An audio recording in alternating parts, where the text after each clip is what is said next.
Bonjour Yves Pozzo di Borgo. Bonjour. Vous êtes ancien sénateur centriste et ancien vice-président de la Commission des Affaires étrangères et militaires, notamment. De la Défense. De la Défense.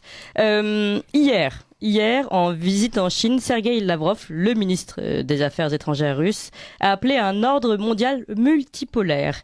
Il s'est adressé à son homologue chinois. Avec vous et d'autres partenaires partageant les mêmes idées, nous avancerons vers un ordre mondial multipolaire, a-t-il dit. Le porte-parole chinois, lui, a répondu « La coopération sino-russe est sans limite ». Je rappelle également que le 22 mars, le ministre des Affaires étrangères russe, toujours, rencontrait les ambassadeurs des BRICS, donc Brésil, Russie, Inde, Chine, Afrique du Sud.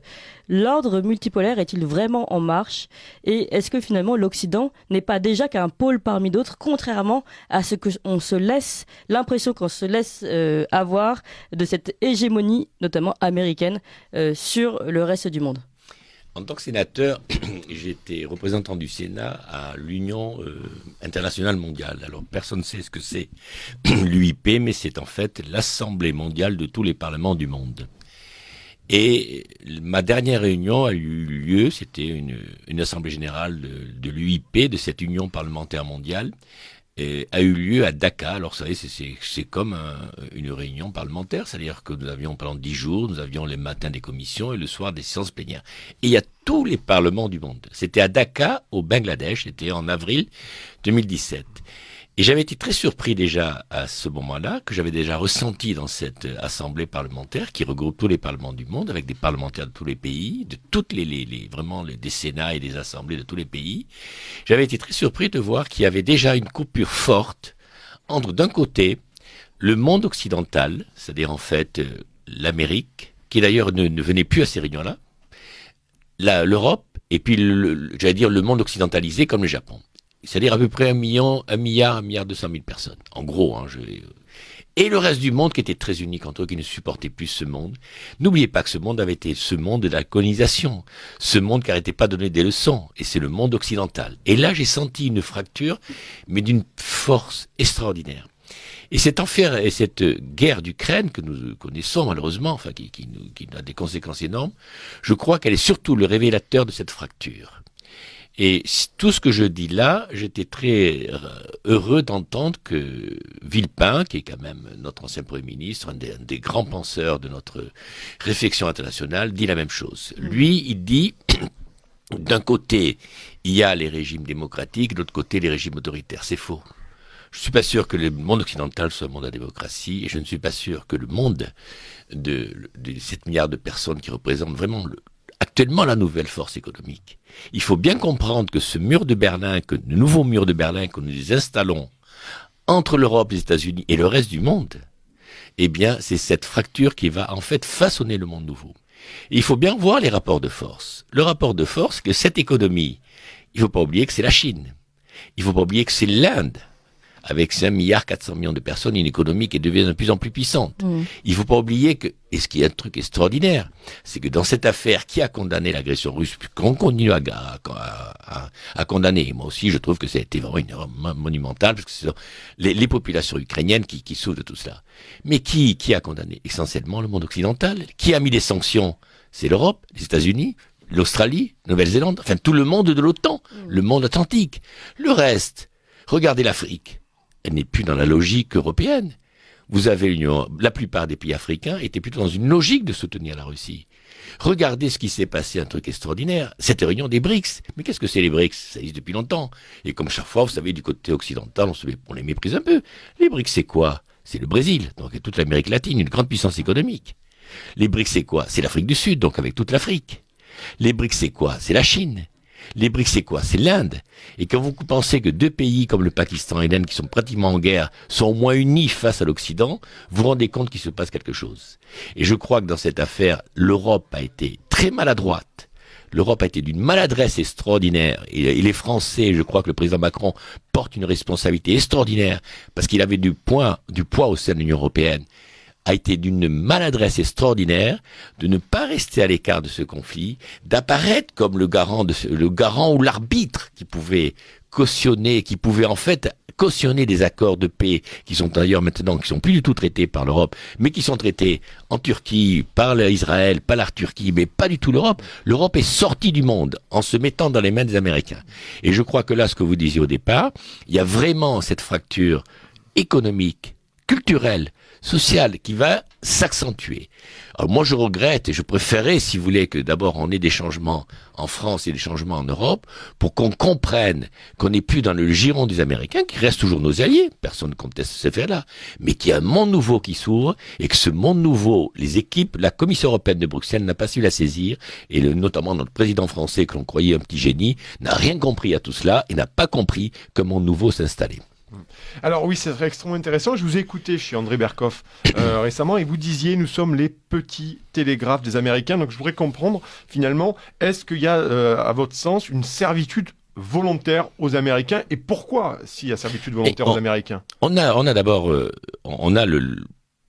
les pays diraient-je, il n'y a plus de nations en Europe. Ce sont l'Union européenne. Alors moi, je suis européen, je suis content. D'ailleurs, on l'a bien vu, cette crise, l'Union européenne était très unie. Moi, c'est quelque chose de satisfaisant, premier truc. Sauf quand vous êtes unis pour prendre des mauvaises décisions et pour relayer les décisions des Américains, je dis non, c'est une grosse erreur. Et c'est ça le problème. C'est que l'Union européenne, au moins, on peut être content par rapport à toute l'histoire après ce qui s'est passé après 45. On est ravis. L'Union européenne existe.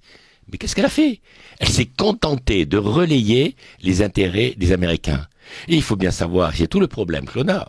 Par exemple, en France, moi j'étais parlementaire, je n'ai jamais fait une loi, j'ai fait quelques propositions de loi, mais c'était peanuts. Qui font les lois? Ce sont les bureaux. Nous votons ce que les bureaux décident.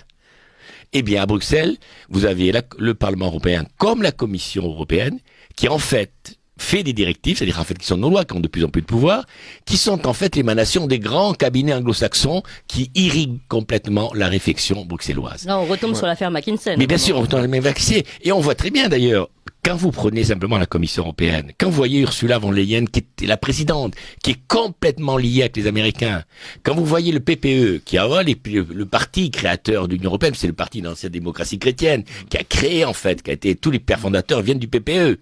Eh bien, ils sont maintenant les petits télégraphistes des Américains. Quand vous voyez les commissaires, que vous les prenez un par un, que ce soit Borrell, que ce soit Reinert, que ce soit Thierry Breton, notre commissaire français, que ce soit Ursula von der Leyen ou d'autres, ou ce soit les commissaires Balz, tous les commissaires, ils sont dans les mains des Américains. Et c'est-à-dire qu'il n'y a plus de réflexion européenne. Il y a une réflexion qui naît, voilà. Il y a une question, je voudrais revenir là-dessus. Vous dites les Européens ont été unis, mais rappelons-nous que l'Allemagne a quand même, vient d'acheter les F-35 aux USA.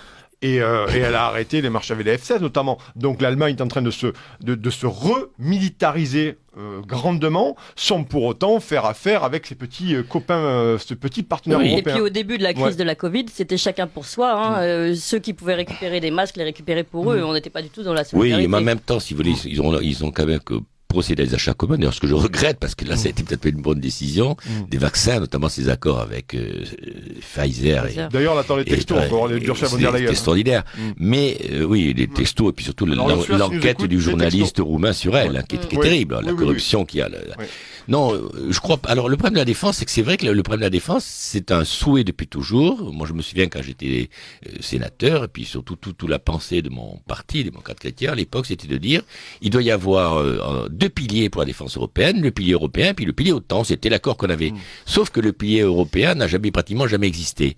Et là, je crois que vous avez soulevé un problème, c'est que quand j'étais à la commission de défense au Sénat, à chaque fois qu'on voyait les Allemands, on disait, mais écoutez, ça c'est pas possible, hein, les deux seuls grands pays en Europe qui s'occupent de défense, c'est les Anglais et les Français qui mettent le plus d'argent, et puis vous, les Allemands, qui êtes une grande puissance économique, vous mettez pratiquement pas d'argent.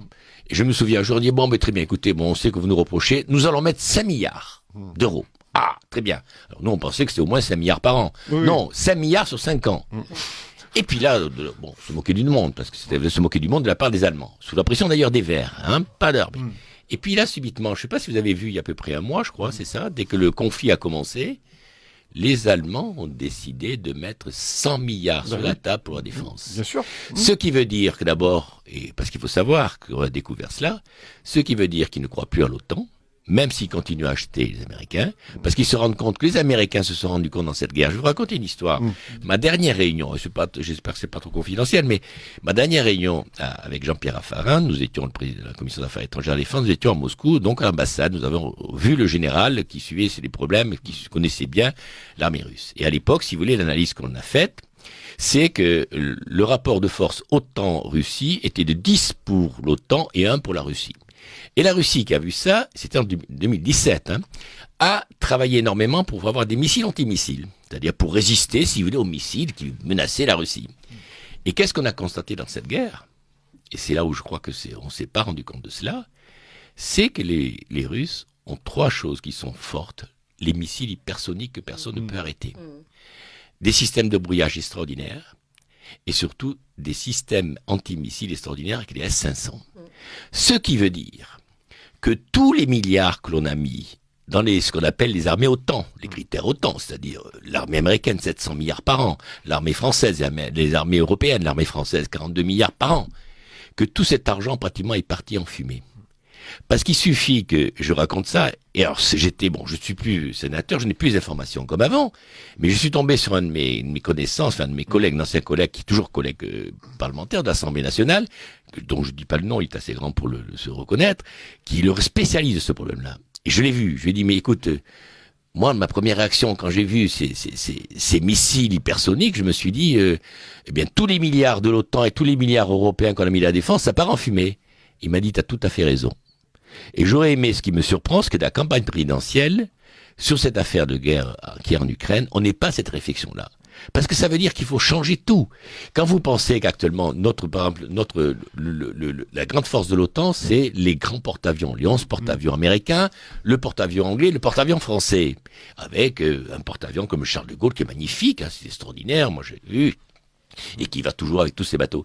Mais là, quand il y a un missile hypersonique, il suffit d'avoir un missile hypersonique en plus qui bouge, avec une petite nette nucléaire, tout explose. On n'a pas les moyens de se protéger. Et là, les Américains ont compris. D'ailleurs, vous avez vu. Marche arrière complet. Les Allemands ont compris. Et c'est là qu'ils ont décidé de mettre 100 milliards dans la défense. Et qu'ils vont essayer d'avoir pour 2025 un système de protection. Et c'est là où on s'est pas rendu compte que, par mépris, par prétention, l'Union européenne, les responsables occidentaux et les responsables américains ont tellement sous-estimé les Russes que là, si vous voulez, on découvre quelque chose que personne ne veut voir ou dont personne ne parle. Moi, j'ai eu cette intuition-là. Je n'ai pas tous les éléments pour analyser, puisque je ne suis plus parlementaire, je n'ai pas les informations comme avant, mais j'ai cet ami parlementaire qui m'a confirmé ce que je disais. Et c'est une question que je pose. C'est une question d'ailleurs du débat présidentiel, et que pratiquement aucun candidat au présidentiel ne récupère.